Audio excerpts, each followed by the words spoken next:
दोस्तों बड़ी खबर आ गई है, दिमाग की खिड़कियां खोल देने वाली। इसराइली वजीर आजम नेतन्याहू की डेथ बॉडी रिसीव होगी है। पाकिस्तान सोशल मीडिया पर इस खबर को ऐसे आग लग रही है और ये खबर ऐसे बूस्ट हो रही है कि जैसे ये सोशल मीडिया अकाउंट इसराइल से ऑपरेट हो रहे हैं। तो दूसरी तरफ इसराइल से भी नेतन्याहू की खबर आ गई है दोस्तों, लेकिन पाकिस्तान और ईरान के लिए बहुत ज़्यादा मुश्किल बढ़ गई है। इस वक्त सऊदी अरब पाकिस्तान और ईरान पर बहुत एंग्री है दोस्तों। सऊदी अरब क्यों एंग्री है और नेतन्याहू की जो बॉडी है वो कहां से मिली और कैसे मिली। दोस्तों इस वीडियो में आपको मुकम्मल हकीकत मिलेगी कि नेतन्याहू मारा गया है या अभी तक जिंदा है। दोस्तों पाकिस्तान सोशल मीडिया पर यह खबर बहुत ज़्यादा वायरल हो रही है, बहुत ज़्यादा बूस्ट किया जा रहा है कि इसराइल के प्राइम मिनिस्टर नेतन्याहू इस वक्त मारे गए हैं। ईरानी हमले में एक इसराइल का अहम मिनिस्टर भी मारा गया है और नेतन्याहू भी मारा गया है, इसलिए नेतन्याहू सामने नहीं आ रहा। अगर नेतन्याहू जिंदा होता तो वो इस वक्त सामने आता और आकर वो स्पीच देता ईरान और इसराइल की वार पर, लेकिन वो सामने नहीं आ रहा। नेतन्याहू मर चुका है। दोस्तों नेतन्याहू की जो डेथ बॉडी है उसकी वीडियो दिखाई गई है, लोग उसको उठाकर आ रहे हैं। पाकिस्तान सोशल मीडिया पर यह खबर बहुत ज़्यादा वायरल हो रही है और दावा किया जा रहा है कि नेतन्याहू मारा गया है। दोस्तों हद देखिए, जो पाकिस्तान का मिनिस्ट्री मीडिया है वो भी दावा कर रहा है कि नेतन्याहू मारा गया है। यह देखें दोस्तों, यह पाकिस्तान मिनिस्ट्री मीडिया की न्यूज़ है, नेतन्याहू मारा गया है। पाकिस्तान और ईरान के लिए बहुत ज़्यादा खतरा है दोस्तों। पाकिस्तान ईरान को इतना खतरा क्यों है दोस्तों, यह भी हकीकत सुन लें। पाकिस्तान सोशल मीडिया पर जो खबरें गर्दिश कर रही है ना दोस्तों, जिसका दावा किया जा रहा है, उसी के साथ साथ सऊदी अरब पर तनकीद की जा रही है और जो सऊदी अरब पर हमले हुए हैं उसके जश्न मनाए जा रहे हैं और अरबी इसको देखकर बहुत ज़्यादा एंग्री हो रहे हैं, यानी पाकिस्तानियों पर बहुत ज़्यादा गुस्से हो रहे हैं कि हम पर जो हमले होते हैं, पाकिस्तानी खुश हैं कि सऊदी अरब पर हमले हो रहे हैं।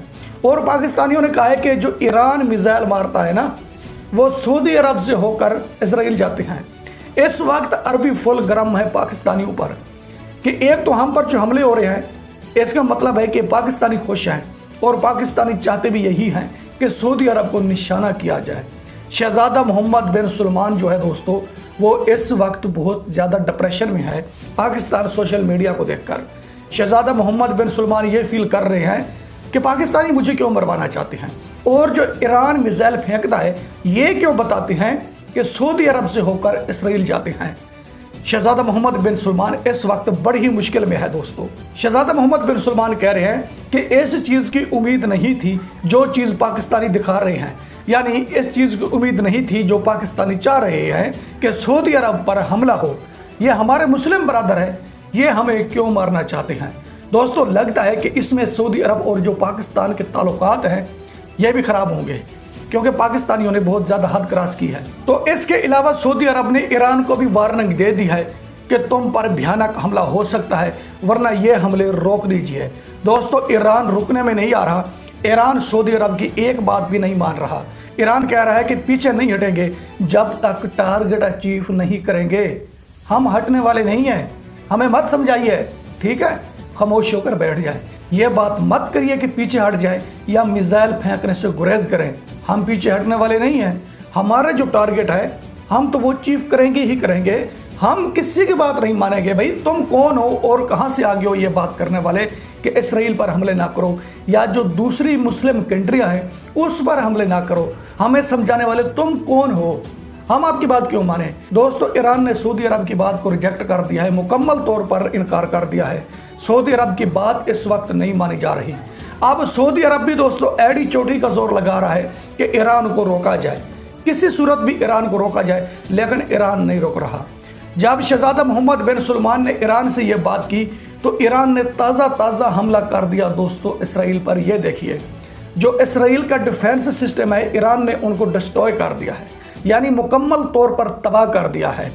जब ईरान ने हमला किया दोस्तों तो एक ईरान की खतून है दोस्तों, बूढ़ी खतून है, यानी बूढ़ी औरत है। जब उसने देखा ना कि ईरान ने इसराइल का जो ताकतवर डिफेंस सिस्टम है उसको तबाह कर दिया है दोस्तों, वो चल पड़ी जो ईरान का दिफाई सिस्टम है ना उसकी तरफ, उनका शुक्रिया अदा करने के लिए, यानी उनको दाद देने के लिए कि तुमने बहुत अच्छा किया है। दोस्तों ये औरत है ये वीडियो सोशल मीडिया पर काफ़ी ज़्यादा वायरल हो रही है कि जब ईरान ने इसराइल का डिफेंस सिस्टम उड़ाया तो ये बूढ़ी औरत आई जो ईरान की आर्मी है उसको दाद देने के लिए कि तुमने इतना बड़ा काम कर दिया है।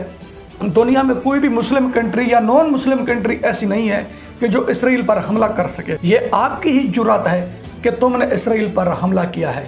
दोस्तों, आपको पता है कि जहां ईरान में बूढ़ी औरतें दिफाई सिस्टम के पास आ जाती हैं और आकर उन्हें दाद देती हैं, उन्हें सपोर्ट करने लगती हैं, तो मुझे बताएं ईरान पीछे हटेगा? दोस्तों, ईरान वाकई पीछे नहीं हटेगा। जो ईरान का टारगेट है ना, ईरान वो टारगेट अचीव करेगा। लेकिन इसमें मुसलमानों ने बहुत ज़्यादा झूठ बोला है। दोस्तों, खबर ना चलाने वाली मुसलमानों ने खबर चलाई है सिर्फ व्यूज़ लेने के लिए, लाइक्स लेने के लिए। मुसलमानों ने यह बहुत ज़्यादा गलत किया है। इन्होंने ईरान के लिए बहुत ज़्यादा मुश्किल खड़ी कर दी है दोस्तों, जो इन्होंने कहा है कि नेतन्याहू मारा गया है। और इन्होंने AI से वीडियो जनरेट करके दिखा दी कि यह नेतन्याहू की डेथ बॉडी है। ये देखो, समुद्र में नेतन्याहू मारा गया है, समुद्र में जहाज को आग लग गई है। समुद्र में नेतन्याहू क्या लेने गया था? इतने दिन समुद्र में नेतन्याहू कैसे रहा भाई? एक इंसान है, ये कोई जानवर तो नहीं है, ना कोई मछली है कि ये समुद्र में रह जाएगा। ये इंसान है, इतने दिन कैसे रह गया है? पहला झूठ तो इनका ये है दोस्तों। दूसरा झूठ ये है कि नेतन्याहू मारा गया है। दोस्तों, ये बात मानने में आती है कि जो नेतन्याहू है ना, वो शदीद जख्मी है, और ये मानने में नहीं आती कि नेतन्याहू मारा गया है।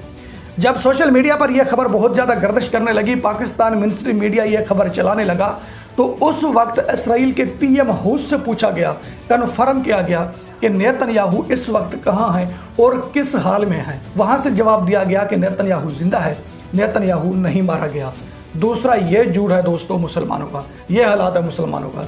अभी तक किसी नॉन मुस्लिम कंट्री की तरफ से ये न्यूज़ नहीं चली दोस्तों, लेकिन मुसलमानों ने इस न्यूज़ को बहुत ज़्यादा चलाया।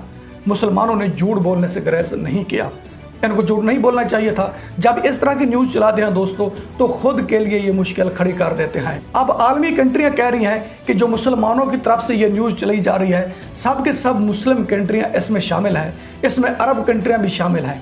अरब कंट्रियां दूसरी तरफ वो कस्में उठा रहे हैं, वो कह रहे हैं कि भाई ये जो कुछ भी हो रहा है ना दुनिया में, हमारा इससे कोई ताल्लुक नहीं है। लेकिन वो कह रहे हैं कि अरब कंट्रियां उनके साथ हैं। सऊदी अरब दो तरफ से परेशान है दोस्तों। एक परेशानी पाकिस्तान की तरफ से है, दूसरी परेशानी आलमी कंट्रीज की तरफ से है। पाकिस्तान की तरफ से कि ये नेतन्याहू की न्यूज़ चलाते हैं, डेथ बॉडी दिखाते हैं, और जब सऊदी अरब पर हमला होता है बहुत ज़्यादा खुश होते हैं, तस्वीर लगाते हैं, वीडियो लगाते हैं, जश्न मनाते हैं। सऊदी अरब इसको देखकर बहुत ज़्यादा परेशान होता है। सऊदी अरब कह रहा है कि हमारे इस्लामी बरादर ये क्या काम कर रहे हैं। और इसके अलावा सऊदी अरब के नेतन्याहू के साथ ताल्लुकात भी कह रहे थे दोस्तों। अब उस ताल्लुकात में थोड़ी सी दूरी नज़र आ रही है, क्योंकि इसराइल ने कहा सऊदी अरब से, और भी मुस्लिम कंट्रियां हैं उनसे कहा कि मेरा साथ दो। लेकिन सऊदी अरब मजबूर है दोस्तों, अब ये मुस्लिम कंट्री का साथ दे या ये इसराइल का साथ दे। अब सऊदी अरब फंसा हुआ है, जिस तरह कतर फंस गया था इसी तरह सऊदी अरब फंसा हुआ है। अगर साथ देते हैं तो फिर मुस्लिम कंट्रियां दोस्तों इनको आइसोलेट कर देंगी, अगर नहीं देते तो फिर आलमी कंट्रियां इनको आइसोलेट कर देंगी। दोस्तों, जो दोगले होते हैं ना, जो दो तरफ से चलते हैं, उनके साथ ऐसा ही होता है जैसा सऊदी अरब के साथ हुआ है। तो दोस्तों, ये सिचुएशन अरब कंट्रियां भी देख रही हैं और आलमी कंट्रियां भी देख रही हैं। इसराइल देख रहा है, अमेरिका देख रहा है कि पाकिस्तानी क्या कर रहे हैं, मुसलमान ये क्या काम कर रहे हैं। दोस्तों, क्या हो सकता है? इसराइल और ईरान की वार के बाद क्या हो सकता है? क्या नेतन्याहू वो कदम नहीं उठाएगा कि जो उसने टीवी पर आकर कहा था कि पहला नंबर है ईरान का, दूसरा नंबर है पाकिस्तान का। दोस्तों, पाकिस्तानियों की न्यूज़ देखकर या पाकिस्तानियों की सिचुएशन देखकर क्या नेतन्याहू इस तरह का कदम नहीं उठाएगा? नेतन्याहू इस तरह का कदम उठाने से बाज नहीं रहेगा दोस्तों, नेतन्याहू हरकत करेगा। लेकिन ये जो कर रहे हैं ना दोस्तों, पहली बात तो यह है कि नेतन्याहू जो करेगा वो इस्लामी कंट्री के साथ जो कर रहा है पूरी दुनिया देख रही है। वो इस्लामी कंट्रीज को फतह करना चाहता है। चलें, वो तो देखा जाएगा ना, अगर उनके अंदर पावर होगी तो कर लेगा, अगर उनके अंदर पावर नहीं होगी, मुसलमानों के अंदर कुछ हुआ तो वो नहीं कर सकेगा। और जो ये झूठ बोल रहे हैं दोस्तों, रमज़ान के महीने में व्यूज़ की खातिर, लाइक की खातिर, डॉलर की खातिर झूठ बोल रहे हैं, ये गलत कर रहे हैं। फिर तो ये मुसलमान नहीं रहे ना। ये दावा करते हैं कि इस्लाम में झूठ नहीं है, झूठ बोलना इस्लाम में जायज़ नहीं है, इस्लाम में गलत बात करना जायज़ नहीं है, इस्लाम में किसी को गलत रास्ते पर लगाना जायज़ नहीं है।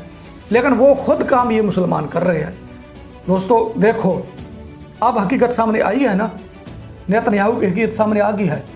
लेकिन ये दावा कर रहे हैं कि वो मारा गया है। मारा नहीं गया दोस्तों, वो जिंदा है, जख्मी है लेकिन वो जिंदा है। झूठ फैलाने से बेहतर था ये बता देते कि भाई ईरान के हमले में वो जख्मी हुआ है, मारा नहीं गया। दोस्तों आपको वीडियो पसंद आती है तो वीडियो लाइक करें, वीडियो शेयर करें एंड चैनल सब्सक्राइब करें। अब तक के लिए इतना ही, मिलते हैं नेक्स्ट वीडियो में।